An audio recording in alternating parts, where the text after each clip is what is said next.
The year 2020 sounds far too futuristic for my liking. I still remember the year 1999, 10 years old, doing my bestest to stay up to see the new year. The turn of the millennium, and yeah, I made it to 9 p.m. and fell asleep. There's me when midnight rolls around. You only get to see the turn of millennium once.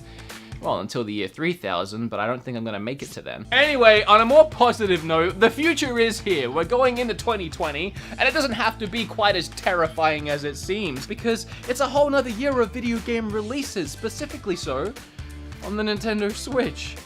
Believe it or not. I've made videos like this before where I take just a ridiculous amount of cool and fun looking video games and I throw them in your face and make your wallet scared. From little indie hidden gems you've probably never heard of before, all the way to a brand new freaking Zelda game. There's probably something for everyone in this video today. Surprise cat. So, I have about 40 games in this video today. If this video helps you out or you find a couple games you're looking forward to next year because of it, make sure you smash that like button. These aren't easy to put together. Subscribe if you want to learn more about the Switch maybe, or just hear me blab about things, or this cat might be back in videos, I don't know. Alright, wait, before we start this video though, I actually learned something mind-blowing yesterday. Like, Yes, this video is sponsored by ExpressVPN, but they were the ones that told me this. I knew that your laptop, your PC, your phone, all of that can obviously be hacked into, but did you know that even your Switch can be hacked into? If you're ever connected to an unencrypted website, or if any of the games you're playing are not properly encrypted, people can still get into it, get your login details, financial details, etc. Alright, that's freaking scary. So how about we just go ahead and all be protected as possible, just in case? Alright, I didn't mean to scare you. I know you're already finding your way down to that description to click on my special link and get www.expressvpn/beatemups to get your 3 months free trial because it helps me as much as it helps you. But before that, let me tell you a thing about ExpressVPN that's less scary.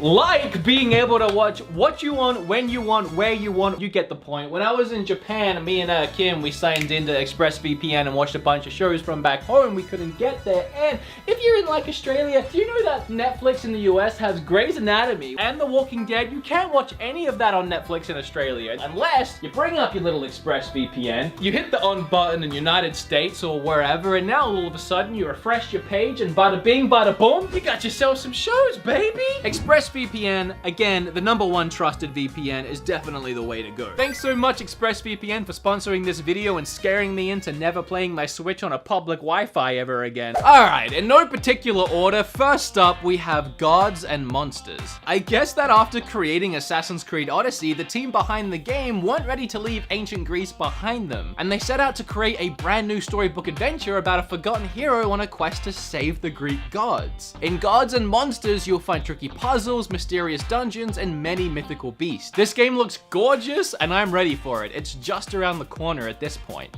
Not sure why I winked there. This next one is interesting and could go either way. Deliver Us the Moon is a sci-fi thriller set in an apocalyptic near future where the Earth's natural resources have been depleted. The gameplay has both first and third person parts, survival elements like oxygen tanks depleting in the cold of space, intricate puzzles, and 3 hours of original music. Color me intrigued. Proving that a Xenoblade game can have likable characters, Monolith Soft's epic Xenoblade Chronicles game, which originally launched in 2012 on the Wii, is destined to be reborn on Nintendo Switch as Xenoblade Chronicles Definitive Edition. We can all finally relive the adventures of Shulk in the best Xenoblade game the Switch will see. Doom Eternal.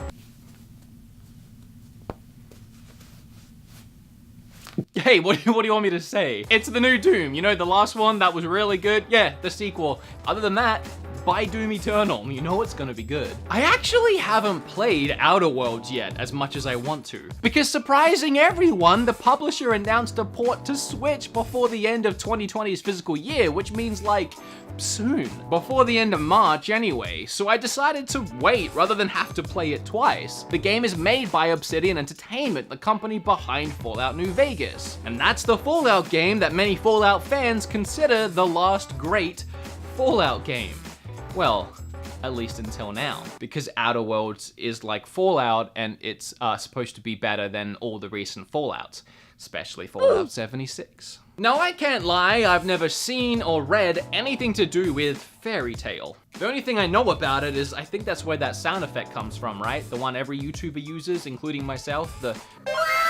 Okay, so I haven't heard of Fairy Tail, but I have played a lot of Koei Tecmo's games. Ninja Gaiden, Dynasty Warriors, Noah, Noo, Nia, Neo? I don't know. So when you tell me that Koei is taking the best-selling manga Fairy Tail and turning it into a possibly awesome JRPG for the Switch in 2020, are you ready, kids? I do so many things I regret. For years, nerds on YouTube stood in front of their game walls and blabbed on about a little hidden gem called SpongeBob Battle for Bikini Bottom. Well, I guess this gem ain't so hidden no more, as it's getting a full, rehydrated remake with a brand new multiplayer mode included. To clarify, I was one of those nerds on YouTube, so I'm glad to see this game finally get the love it deserves. While the Pokemon Company struggled to innovate their mainline games, Digimon be out here like, hold my Digivice. I do so many things I regret. The newest installment into the series, Digimon Survive, is a survival strategy role-playing game where players' choices influence the direction of the story, including the Digimon's Digivolution process. I have no idea how to say that. The game will have multiple endings, and should wrong choices be made, characters will be killed. Yep, this ain't your regular kitty monster game. Digimon has clearly grown with its audience, and I'm down for it. Also, that stab at Pokemon was purely for comedic effect. Hey, you know how I mentioned a lot of these games I hadn't even heard of before? Well, Chris Tales was one of them. Where the heck did Chris Tales come from? And how did I miss its initial release back in June? This game is gorgeous. My eyes don't even know where to begin. The colors, the art, the beautifully hand-drawn 2D animations. This indie gem is a love letter to JRPGs, and the world literally bursts to life. Your choices will change both the present and the future across more than 20 hours of gameplay. This is on my must-buy list for sure. It looks amazing. Can anyone else smell my hype for Trials of Mana? Trials of Mana 3 has had a huge overhaul and is being slapped on the Switch this April. Gorgeous revamped 3D graphics, you can pick your party from 6 different characters, change up your classes, and save the frickin' world. I actually can't wait for this one. Apparently back in April, a faithful remake of XIII, or 13 as some people like to call it, was announced to be coming to Switch, and it was gonna release in November? Well, that didn't happen, and I didn't know anything about any of that, but apparently it's now coming out in 2020. Honestly, this is really cool. I hope it turns out to be a fun game. The original was one of my all-time favorite GameCube games. It had a really cool comic book style and great action gameplay for the time. We don't really know much about this remake or what it's gonna look like, but I'm still excited nonetheless. Early next year, in January, the worlds of Fire Emblem and Atlas games have smash-smashed once again, but this time, they're gonna dance away their feelings. Of all the Wii U games left to port to the Switch, this wasn't my #1, but it deserves a good home as much as any of those other poor consoles titles. It's a strange game that blends the combat of Fire Emblem and Shin Megami Tensei series and throws in some stunning musical performances. Now, you guys know that I'm a big My Hero fan, both the anime and the fighter. I was big time surprised when I picked up My Hero 1's Justice and discovered it was actually a really fun and solid fighting game, with a sizable roster of 20 characters, a story that cleverly followed along with the anime, and it was crammed full of action. Well, I was even more surprised to hear they were making a sequel. Was there really a need to make another sequel so soon? I mean, unless they're adding, a couple extra new characters. Oh, what's that? It has 40 characters? Double the roster size? Pre-ordered. We've already seen a couple of Darksiders games release on the Switch, and honestly, they felt right at home with the rest of the library. And now, Darksiders Genesis drops in February, although, unlike the other games, this is a new game in the series. And also, unlike the other games, Genesis is a top-down hack-and-slash action RPG comparable to, of course, Diablo, the only game you ever compare any game of this style to. And I mean, if you're not sure about picking it up on Switch, you can try it already because it's released on Steam for $30. Or if you want a better deal, it also released on Google Stadia for $40. Speaking of GameCube games getting a remastered release on the Nintendo Switch, Final Fantasy Crystal Chronicles is also coming out pretty soon in January. One of the weirder Final Fantasy spin-off games, but a personal favorite of mine.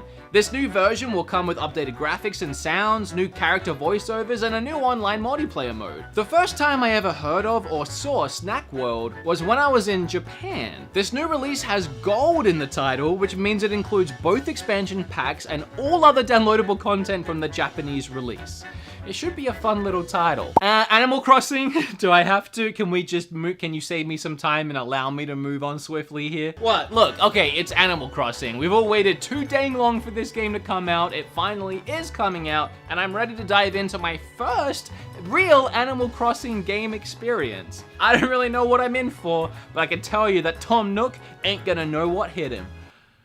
Well, whatever that is supposed to mean. Hey look, another Diablo-like kind of game, Minecraft Dungeons. Can I be honest with you guys though? Like, we're all friends, right? I can be honest about my feelings. I actually think this game looks pretty damn good. This just looks like a fun, unique take on the dungeon crawler genre. For up to 4 players, kinda weirdly there's no class system, so the players can use any kind of weapon or armor they want. It's supposed to be more fun and way less serious than other games in this genre. Beat 'em up! That's my channel name, and it's also the name of a genre of game, and a game that falls into that genre is Streets of Rage. The 4th one is releasing on Switch next year. It takes place 10 years after the events of Streets of Rage 3, and it looks good. It might actually be the best one yet, but only time will tell. Only time will tell.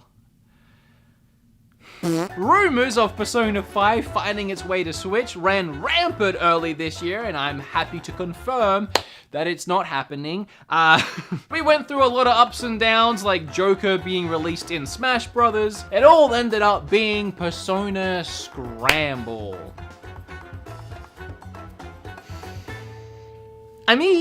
So Persona Scramble is a Dynasty Warriors style game. Think Hyrule Warriors or Fire Emblem Warriors, just with a Persona skin. It's not Persona 5, but I'll buy it.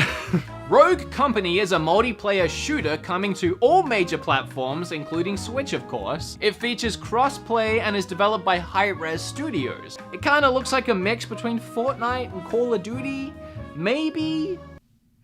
All I know is it'll probably be free. No More Heroes 3, dang it if I ain't excited for this one. Developed by one of my all-time favorites, Grasshopper Manufacture, No More Heroes is back after a 10-year hiatus. Unless you count Travis Strikes Again, which I don't. The new game will follow Travis's return to Santa Destroy, as he must defend the world from a new alien threat via hack-and-slash style gameplay, and I can't wait. Devil's Hunt is a third-person action game in which players fight their way through Hell, Jerusalem, and Miami? So this game allows you to change between human and demon forms. It has a large variety of attacks and combos, and wait, hold on a second, is this not a Devil May Cry game? Either way, I'm gonna get this one and try it out. Devil May Hunt releases early 2020. Ari and the Secret of the Seasons. This game is one I have my eye on, and I'm pretty excited to dive into. An adorably charming art style. It's an action-adventure game where you play as a young girl who gains the ability to manipulate the seasons around her. You use that ability to defeat enemies, overcome obstacles, and solve complex puzzles on her adventure across the world. I think this one looks super promising. Rock of Ages 3 is a game where you make your own levels and destroy everybody else's. A competitive tower defense game mixed with Monty Python-esque humor that gives you, well, this. It just looks like some absurdly ridiculous fun. A Hollow Knight Silk Song? Can it be another one of those Doom or Animal Crossing scenarios where we just right on past it? Clearly it's gonna be amazing. Clearly I'm excited for it, and it's coming to Switch. Wanna know something funny? RPG Maker MV is coming to Switch on the 30th of March next year. It's a game where you can, surprise, make your own RPGs, just like To the Moon, which was made on an earlier version of RPG Maker and is re-releasing on Switch in January. I honestly know nothing about Deadly Premonition or its sequel, which is apparently a Nintendo Switch exclusive, which is kind of weird because it's a horror game, a Nintendo Switch exclusive horror game. I know that they are open world survival horror games, I know they have a huge cult following despite not selling very well, and I know the first game was the most critically polarizing horror game of all time, and regarded as an example of games as an art form. Well, that's confusing. The sequel should be interesting. It's not every day that a Sega Saturn game gets a remake and a re-release. Well, today is one of them days. Well, not today, but thankfully, it's happening. Panzer Dragoon is heading to Switch with improved graphics and controls. Personally, I don't care about any of that. I'm just looking forward to blasting that soundtrack again. Before I move on to the last group of games for this video, which I'm putting in their own little section and calling that section just the games that are what the heck are happening to you guys? Come on, hurry up and release. Why aren't you out yet? And most of them are the big AAA budget titles that we expect to see next year, but we also expected to see last year, and then some of them even the year before that. You know how in like Nintendo Directs, or really any presentation of video games, where you get around to that last couple minutes before they do get to the big announcements, and they just do a big montage of all these games that they just didn't have anything to say or couldn't be bothered talking about. Alright, here's the big ones. Here's the games that we all want to see next year, and they really should release next year, and they might release next year, but they probably won't release next year. Metroid Prime 4. Look, we all know that this is probably the least likely on the list. Even with it being scrapped and restarted like a year ago now, it's not impossible that it could be ready for a release late next year. And now there is an intense amount of pressure to get this game right. Okay, but what the heck? Bayonetta 3 has to be next year. End of last year, I thought it had to be this year. And now it has to be next year. We've been waiting for Bayonetta as long as we've been waiting for Metroid, but at least we know kind of what's been going on with Metroid. Bayonetta has just been dead silent. Bayonetta next year. Come on, chop chop. Oh, you want to speak of a game shrouded in mystery? How about Shin Megami Tensei 5? Alright, the release trailer for this game is literally older than the Nintendo Switch itself. Apparently back then was when they had just started development, and even by the end of 2017, Atlus said it was nowhere near coming soon. But a year ago, in November 2018, apparently it entered full-scale development. So my guess is late next year? I mean, that gives the game a year and a half of full scale and over 3 years of total development time. Pikmin 4 is a strange case. Miyamoto himself confirmed Pikmin 4 was coming in 2015. Since then, in an interview, he said he's been asked to not share anything about it, but that the game was progressing. That was 2017. He also said it was close to completion and the Pikmin teams are always working on the next game. So going by all of that, all we can say is that Pikmin 4 is coming to Nintendo Switch and has been in development possibly since 2015. I don't know what to believe, but if Pikmin 4 isn't released next year, I'm calling Miyamoto out on Twitter. Alright, okay, I'm calling this one. I do believe Breath of the Wild 2 is going to release next year in 2020. We haven't been told that, but hear me out. Ever since the first game released on Switch's launch, I was a firm believer that the next game in the franchise would be a sequel of some kind. You don't spend half a freaking decade developing a brand new Zelda engine like this and release it to heavy praise and then just scrap it and start again on a brand new engine for the next one. Like Majora's Mask after Ocarina of Time, it was obvious to me they would inevitably work within the Breath of the Wild universe to create a possibly much darker sequel, but at the very least, a sequel. Looks like I was right about the darker sequel too, judging by that trailer, which gives me the heebie-jeebies, and I love it. Assuming they got to work on this sequel shortly after the release of the first one in 2017, there's no reason to not believe that almost 3 years later, we could see a 2020 release. So no matter what kind of person you are, no matter where you like to play games, it's pretty much a guarantee there is something on here you'll love. So once you add these 40-ish games and slam it into the library, and then everything else that's gonna come out next year, the Nintendo Switch will have, and already has, one of the most diverse video game libraries a system has ever had. Which is why I love this little thing, and there's always something to talk about. With that said, I hope this video helped you in some way. Was there a game in particular that you're looking forward to? Leave it down below. What did I miss? If you're still here and you haven't hit that like button yet, you really have to. Subscribe, especially if you haven't already and you are still here. Like that, you made it the whole way through.